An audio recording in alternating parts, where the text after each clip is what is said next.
नमस्कार, मैं आरबी सिंह यादव और आप देख रहे हैं मेरा YouTube channel RB Singh Yadav editor. Bharatiya Janata party की राजनीति का अब केंद्र बिंदु राजनाथ सिंह होते चले जा रहे हैं। आपको मालूम है कि पिछले दिनों संघ और भाजपा के बड़े पदाधिकारियों की जो मीटिंग राजनाथ सिंह के घर पर हुई वो इस समय बहुत ही चर्चा का विषय बनी हुई है। और इस मीटिंग से ख़ास तौर पर जो मैं आपको बता दूं, नरेंद्र मोदी को दूर रखा गया। इसमें अमित शाह भी थे मौजूद। अमित शाह ने बहुत अनुनय विनय किया संघ के लोगों से कि प्रधानमंत्री को इस बैठक में बुलाया जाए, लेकिन संघ ने साफ मना कर दिया। ये मीटिंग क्यों थी, ये बात हमारे दर्शक बहुत सारे नहीं भी जानते होंगे, कुछ जानते भी होंगे। ये मीटिंग केवल इस बात के लिए बुलाई गई थी कि भारतीय जनता पार्टी का अगला अध्यक्ष कौन होगा, और इसके लिए राजनाथ सिंह एक साफ सुथरी छवि के जो नेता हैं, आमतौर पर उनकी छवि बहुत अच्छी है। वो कभी जो दबाव की एक तरफा और ये कहें कि बदले की भावना से कभी किसी के साथ बात नहीं करते, और राजनीति तो बिल्कुल नहीं करते।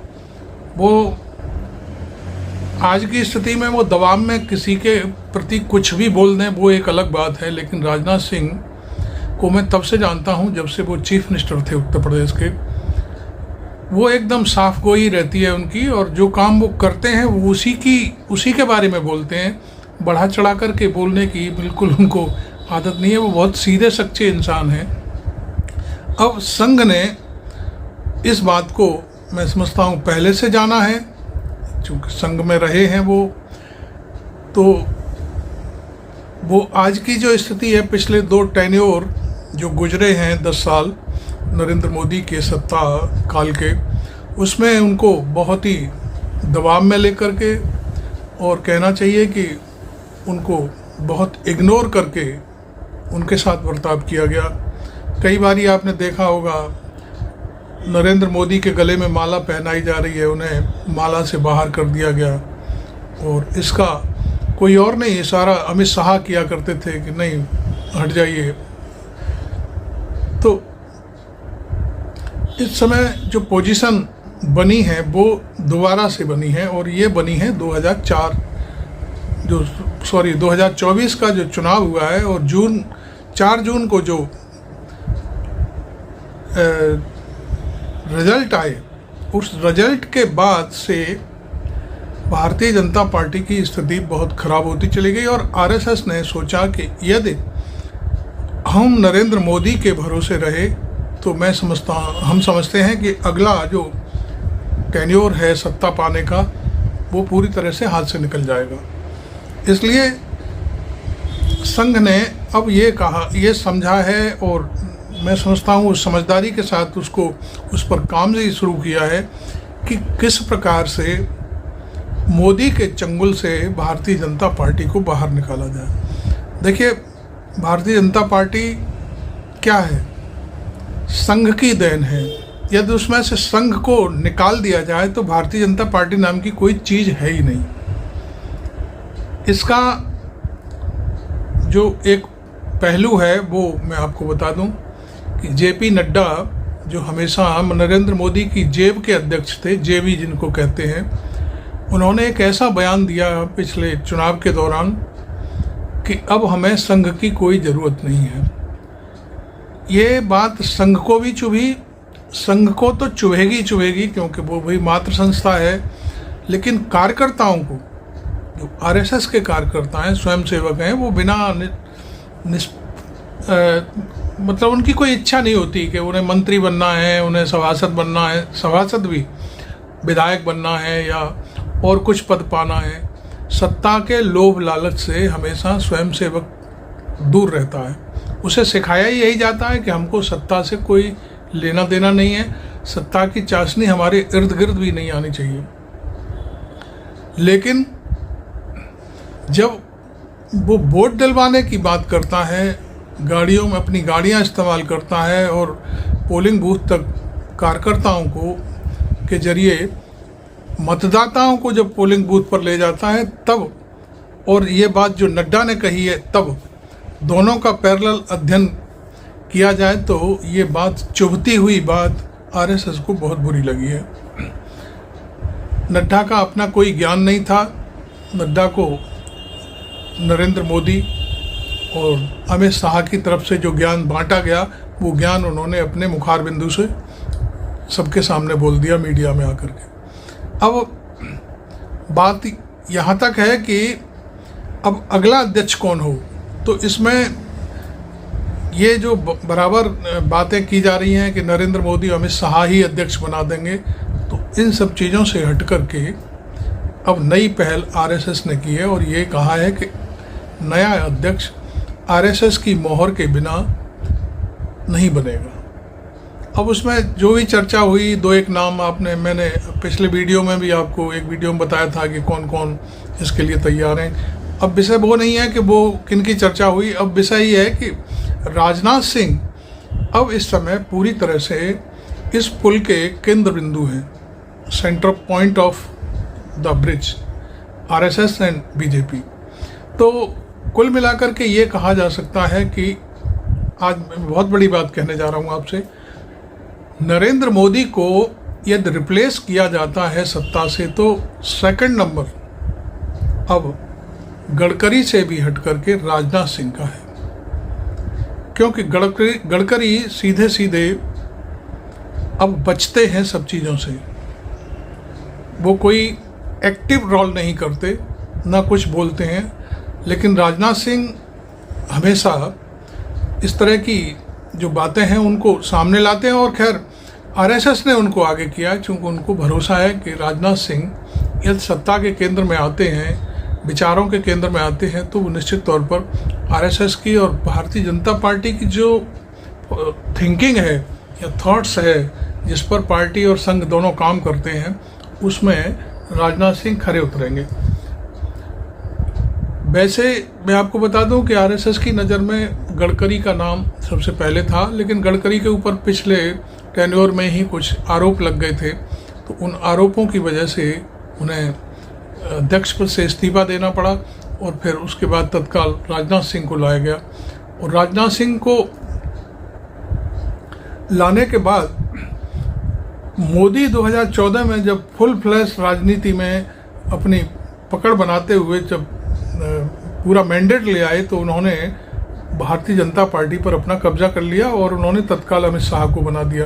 तो ये कुछ चीज़ें ऐसी थी जिसमें राजनाथ सिंह को पीछे कर दिया गया, और कुछ चीज़ें राजनाथ सिंह के बेटे की तरफ से कुछ गलतियां हुई थी, उन गलतियों का नरेंद्र मोदी ने भरपूर फ़ायदा उठाया और उन्हें समय समय पर बहुत सारी चीज़ें सामने लाई गई। तो खैर, लेकिन अब संघ ये चाहता है कि जो भी अध्यक्ष बने वो हमारी पहल पर बने, और इसके लिए राजनाथ सिंह से बढ़िया व्यक्ति कोई नहीं हो सकता। और इसीलिए जो भी बैठकें अब हो रही हैं, तो वो सारी की सारी राजनाथ सिंह के घर पर आयोजित की जाती हैं।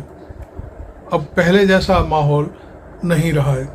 राजनाथ सिंह एक इस तरह की जो विचारधारा है उनकी, वो भी चाहते हैं कि अध्यक्ष बहुत साफ सुथरा हो, बागपटुता होनी चाहिए, उसके अंदर जानकारी होनी चाहिए, और उसको ये करना है कि सत्ता उस पर हावी ना हो जाए। ऐसा व्यक्ति भारतीय जनता पार्टी को चाहिए। अभी क्या है, अभी सत्ता भारतीय जनता पार्टी के अध्यक्ष पर हावी है और वो अपनी च्यूं भी नहीं कर सकता, किसी को कोई पद भी नहीं दे सकता जब तक नरेंद्र मोदी का हुक्म नहीं हो जाता। इससे आरएसएस को बहुत चिंता हुई है और आरएसएस ने अब यही ठाना है कि नरेंद्र मोदी को किस तरह से किनारे लगा करके भारतीय जनता पार्टी का जो रुतबा है उसको दोबारा कायम किया जाए। अभी क्या है कि घालमेल हो गया पूरी तरह से, भारतीय जनता पार्टी का कार्यकर्ता भी होपलेस हो गया है, जो असली कार्यकर्ता है, क्योंकि उसमें बाहर से ला कर के लोगों को महिमा मंडित कर दिया गया है, और जो लोग जिनके ऊपर आरोप थे, भ्रष्टाचार के आरोप थे, उन लोगों को सत्ता सौंप दी गई है कहीं कहीं, बहुत सारी चीज़ें कर दी गई हैं। तो इससे भारतीय जनता पार्टी का जो कार्यकर्ता है पूरी तरह से निराशा में डूबा हुआ है। अब तो ये मान के चलिए कि उसकी थाने पर भी कोई बात नहीं सुनी जाती, भाजपा के कार्यकर्ता की। अधिकारी राज हो गया है। आप जानते हो, पार्टी कोई भी हो, पार्टी में सिर्फ ये होता है कि उसकी विचारधारा होती है, उसके कार्यकर्ता होते हैं, लेकिन जो सत्ता होती है, सत्ता तो सबसे महत्वपूर्ण होती है। सत्ता के सामने पार्टी क्या होती है? कुछ भी नहीं होता, क्योंकि सत्ता के पास वो हथियार होते हैं कि वो 2 मिनट में पार्टी और सब चीज़ों को धूल में मिला दे। वही काम आज हो रहा है। भारतीय जनता पार्टी का छोटे से छोटा कार्यकर्ता यदि थाने पर अपनी गुहार लेकर के जाता है, यदि अपने मतदाता जो पक्षकार मतदाता है या उसका मिलने वाला है किसी का काम कराने थाने पर जाता है, तो उसे धुतकार के भगा दिया जाता है। ऐसा और जगह की तो नहीं हमें मालूम, चूँकि हम उत्तर प्रदेश में रहते हैं तो उत्तर प्रदेश में बहुत हो रहा है। और इससे तमाम पार्टी के कार्यकर्ता हमसे भी बात करते हैं, वो कहते हैं कि अब कोई इज्जत नहीं रही है हमारी पार्टी की, जबकि सत्ता में लाने के लिए हमने जाने क्या से क्या किया। आज थाने का चौकी का सिपाही भी हमसे बात नहीं करता, वो कहता ठीक है जाओ। होता क्या है कि जो लोग यहाँ सत्ता के जो को चाशनी में डूबे हुए हैं, उन चाशनी में सारी हिस्सेदारी सत्ता की भी होती है और जो चाशनी बनाने वाले हैं उनकी भी होती है। असली जो कार्यकर्ता है, जो मतदाताओं को निकाल करके बूथ तक पहुंचाता था, उसकी अब कोई नहीं सुन रहा है। अब बातें बहुत सी होती हैं, अपने नेताजी अपने अपने बचाव के लिए ऐसे तुर्रे छोड़ देते हैं कि पूरी जनता का ध्यान उधर चला जाता है और बाकी की जो असलियत बात है उस पर किसी का ध्यान नहीं होता। इसलिए कार्यकर्ता इतना दुखी है कि जब हमारी बातें नहीं सुनी जा रही तो फिर हमारी पार्टी किस काम की, आरएसएस किस काम की। तो इस उदासीनता से बाहर निकालने के लिए संघ ने अब पूरा लंगोट कस लिया है और ये सारी चीज़ें सामने लाने की कोशिश हो रही है। तो आज भी मैं आपको बता दूं, संघ की नज़र में यदि मोदी को रिप्लेस करने की बात आती है तो राजनाथ सिंह ही संघ की सबसे बड़ी चॉइस होंगी। अब एक और कहानी मैं आपको बता देता हूं कि नरेंद्र मोदी इस समय ढलान पर हैं। 4 जून के जो रिजल्ट आए हैं उसके बाद से मैं आपको एक बहुत बड़ी बात बताने जा रहा हूँ। चूँकि मैं मीडिया पर्सन हूँ और मीडिया में मैं हर वक्त रहता हूँ, तो बहुत सारी चीज़ें हैं। मैं कई अखबार पढ़ता हूँ, देखता हूँ। अखबार इसलिए नहीं पढ़ता कि मैं उनसे कोई नॉलेज गेन करूँ, लेकिन सिर्फ ये पढ़ता हूँ कि एनालिसिस जो भी हम करते हैं उसमें हमें मदद मिलती है उन खबरों के प्लेसमेंट से। अब ये देखिए कि नरेंद्र मोदी का पिछले 4 जून के बाद से जो मीडिया है, प्रिंट मीडिया, उसमें रुतबा खत्म हो गया है। नरेंद्र मोदी रोजाना कुछ न कुछ इस तरह की कहानियां लाने की कोशिश करते हैं और वो कहानी फर्स्ट पेज पर अब खबर नहीं बनती, क्योंकि मीडिया भी जान गया है कि मोदी का रुतबा खत्म हो गया है। अब मैं और किसी अखबार की तो बात छोड़िए, मैं जो टाइम्स ऑफ इंडिया है, बहुत बिकता है अखबार, मोदी की खबर अब 11वें 12वें पे नहीं, 11वें 8वें 9वें 10वें पर पड़ी रहती है, सिंगल कॉलम। अब फोटो फुल कॉलम की फोटो भी नहीं आती, आधे इंच की, आधा इंच आप समझते होंगे, हाफ कॉलम, इतनी लगा करके ठंडे बस्ते में डाल दी जाती है खबर। तो चूँकि उनको भी ये भान हो गया है कि अब मोदी का खेल खत्म है, अब कोई नई चीज़ आएगी सामने तब देखा जाएगा। राहुल गांधी को सबसे ज़्यादा महत्व दिया जा रहा है, खबरें पूरी तरह से छप रही हैं। वो भले ही जो राहुल कहते हैं वो ना छप रहा हो, कुछ और दूसरे टाइप से जोड़ तोड़ करके खबर बना दी जाती है, लेकिन राहुल गांधी का के ऊपर ध्यान केंद्रित है प्रिंट मीडिया का। इसी तरह से आप टीवी चैनलों पे चले जाओ, टीवी चैनलों के जो मालिकान हैं, रिपोर्टर तो बेचारे नौकरी करते हैं, उन्हें क्या लेना देना है, उनसे तो जैसा कहा जाता है वैसे ही भोंपू होते हैं, वो भोंपू की तरह बोलते हैं। लेकिन मालिक भी अब ये कहने लगे हैं कि भाई अब खेल ख़त्म हो गया मोदी का, इसलिए अब इसको उतनी जगह नहीं देनी है जितनी अब तक मिलती रही है। तो अब वहाँ भी विपक्ष को पूरी तरह से, कुछ कुछ एंकर ऐसे होते हैं जो बदतमीजी करते हैं विपक्षी नेताओं के साथ में, लेकिन मैं समझता हूँ कि पूरा कुछ न कुछ वक्त दिया जा रहा है। तो आज की जो चिंता है वो ये है कि राजनाथ सिंह शायद भारतीय जनता पार्टी जो डूबती जा रही है उसको निकालने में सक्षम होंगे, ऐसा आरएसएस का सोचना है। अब मैं आपको बता दूं, खैर मैंने इधर उधर की भी बातें की, अब मैं आपको बता दूं कि जिस दिन राजनाथ सिंह के घर पर कोई और मीटिंग हुई और उसमें अध्यक्ष पद तैनात कर दिया गया, कोई जो नया अध्यक्ष घोषित हो गया, तो ये मान के चलिए निश्चित तौर पर नरेंद्र मोदी के दरवाजे पर जाने वालों की भीड़ पूरी तरह से खत्म हो जाएगी और सारा का सारा जो ध्यान है वो नए अध्यक्ष की तरफ होगा। अध्यक्ष नया कौन होगा इस पर मैं अभी कभी वीडियो फिर बनाऊंगा, लेकिन मेरा जो अपना सोचना है वो ये है कि नरेंद्र मोदी का गेम अब खत्म हो चुका है। अमित शाह का भी गेम खत्म है। अमित शाह जो इस समय ये सोच रहे हैं कि मैं नेक्स्ट टू मोदी हूँगा, बिल्कुल नहीं। योगी आदित्यनाथ सोच रहे हैं कि नेक्स्ट टू मोदी हूँगा, ये भी बिल्कुल गलतफहमी है। उनके समर्थकों में भी गलतफहमी हो सकती है और दूसरे लोगों में भी हो सकती है। यदि कोई नेक्स्ट टू होगा तो वो होगा राजनाथ सिंह। राजनाथ सिंह को लोग अभी हल्के में ले रहे हैं, लेकिन आरएसएस ने उनके अंदर पूरी पावर दे दी है और उस पावर, मतलब कहना चाहिए कि तथास्तु, ये मैं हाथ इसलिए दिखा रहा हूँ, तथास्तु। तो ये सारी चीज़ें हैं। देखिए, राजनाथ सिंह अनुभवी व्यक्ति हैं और काम निकाल सकते हैं। उन्हें आज भी विपक्ष के नेता उनकी बहुत ज़्यादा इज्जत करते हैं और उनसे उन्हें ये भी रहता है कि ये सहयोग भी करेंगे और उनकी बात भी सुनेंगे और जो अच्छी बात होगी उसे मानेंगे भी और जो खराब बात होगी उसे भी वो सुनेंगे। तो ये विपक्ष और राजनाथ सिंह के बीच में तालमेल की स्थिति है।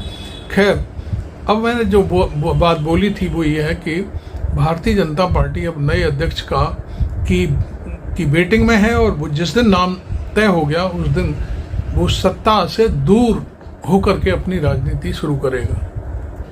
अब बात आती है कि योगी आदित्यनाथ को हटाने की जो चर्चाएं चल रही हैं बड़ी तेजी से, ये कोशिश हो रही है कि अध्यक्ष बनाने से पहले शायद योगी को हटा दिया जाए, लेकिन अब बिल्कुल भी नहीं लगता, क्योंकि मैं समझता हूं कि अध्यक्ष की घोषणा तत्काल हो जाएगी और अध्यक्ष की मर्जी के बगैर कोई किसी को छू भी नहीं सकता।